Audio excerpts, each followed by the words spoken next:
booktubers say it when they go away for a while, but it feels really unnatural to film again when you haven't been doing it for a while. But I thought I would tell you about what I had been reading lately and why I kind of took the summer off of booktube. And it was not an intentional thing. It ended up happening. And there are several reasons. One is a really great reason and one is a not so great reason. So the first not so great reason is that basically starting in the month of March and gradually increasing, I started to have a lot of trouble with heartburn.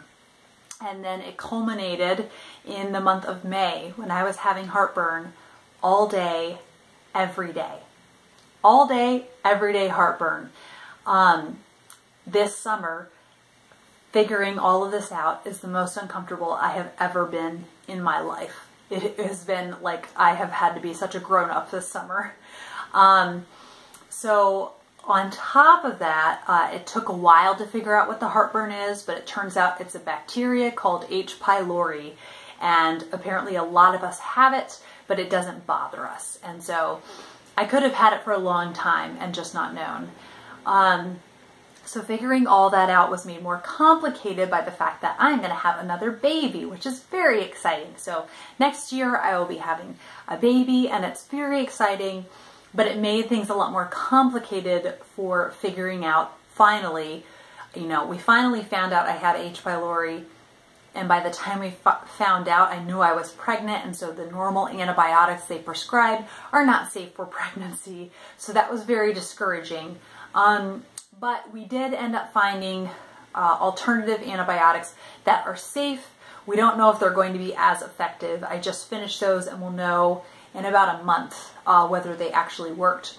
But it is more complicated than that in that even if they were successful, sometimes you can still have symptoms for a long time after. Your body just has to like relearn how to feel almost.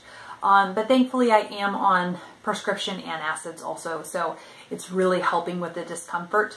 The only thing I have a lot of trouble with now is the empty stomach heartburn. So I have to be eating very regularly, which I need to be doing anyway. Expecting a baby, I just have to eat a lot. So it's just a lot to keep up with, a lot to take care of myself. And so just imagine the H. pylori culminating, towards the end of May. And then also on top of that, having the nausea and exhaustion from first trimester. I just felt like it was such a job just to take care of myself, to be eating the right foods, figuring out what foods were my triggers, because they're not the same for everyone with H. pylori. I could go on all day about this. I've been doing so much research this summer, and anyhow, just some random ones I can't, like cow's milk now really irritates me, which I love cow's milk. So that's unfortunate. So I've been doing lots of protein shakes with coconut milk, and hopefully eventually I'll be able to have cow's milk again because I really like it. Yes, so enough about all of that. I'll just say it was a very exhausting, tiring summer, but towards the end of the summer, coming out of the first trimester, I started to feel a lot less nausea, just a lot less exhaustion, especially figuring out if I just have a lot of protein in the day, I feel a lot more energized. And yeah, very excited to come back to BookTube. So because of those things, I really honestly read hardly at all this summer. So I, was not doing much reading this summer. And so it's not like I wanted to film because I was feeling so lousy, but also if you're not reading, it feels weird to film. I did do other things over the summer. I did a ton of knitting. I watched a ton of TV. So I'll do a video on those things, but it just felt weird, like, since I have a BookTube channel. But I think I should feel the freedom, to do other videos. It's not like people get mad if I do videos on other things. So in the future, if that happens again, maybe I will do videos on other things. But it was kind of nice just to hit the brakes on all of my hobbies and just do things that were utterly mindless and just very, very relaxing. It was good. And I know I kind of stopped doing a lot of buddy reads in November because I felt like I was having to keep up with too much reading.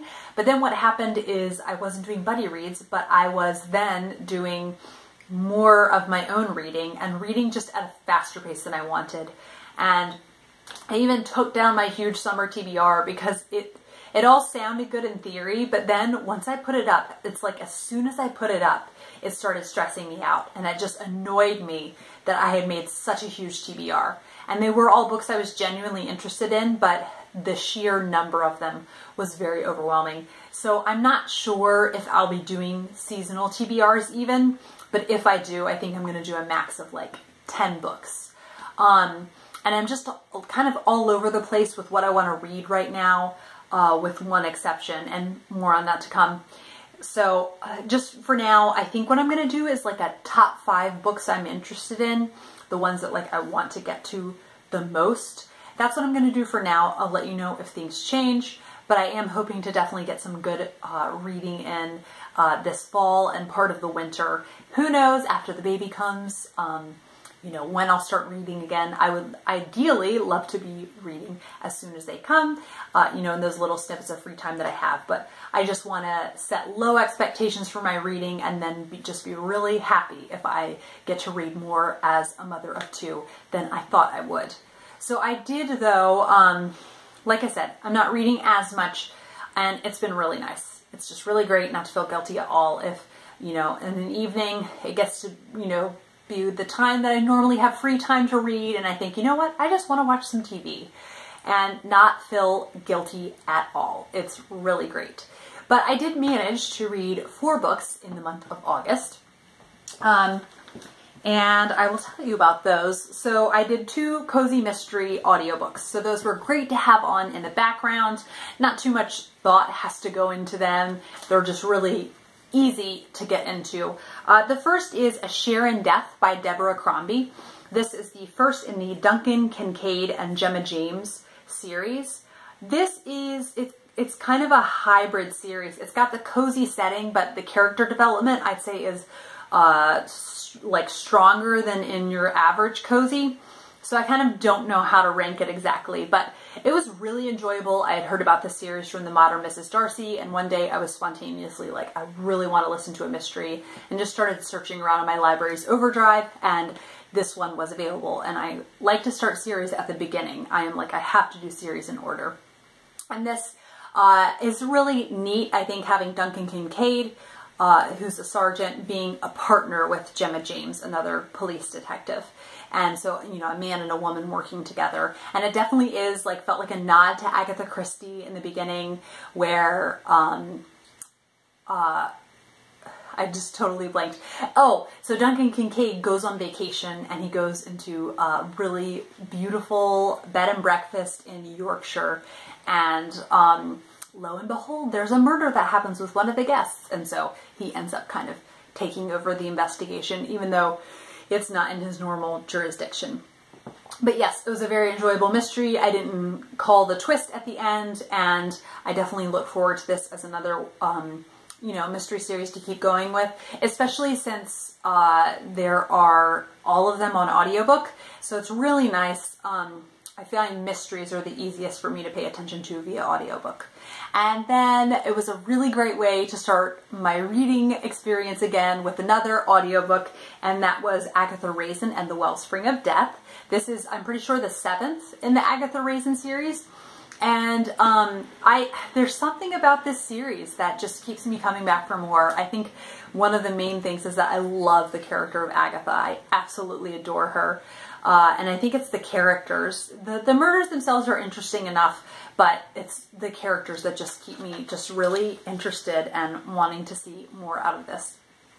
Next, I did a buddy read with a friend from college, and we read Mary Stewart's The Gabriel Hounds. My friend Becky is also a really big Mary Stewart fan, so it was really fun to read one together. And we said we were going to read this, I think, in like May, and then both of us just kept getting delayed, and so finally in August we read it. And I am sorry, Becky, I still have yet to get back to you to discuss this, but this was very different from 9 Coaches Waiting and Madam Will You Talk, and that it was a very slow burning story. Basically, the first 250 pages were very slow. I think it took me 2 weeks to get through this book. The last 100 pages were really riveting and engaging. So me taking 2 weeks to get through Mary Stuart is actually very extreme, because usually hers, which are suspenseful romances, I take like 3 days at the most to read hers. So this definitely was a slower pace, but no less enjoyable, and I liked that it felt so different from her other ones.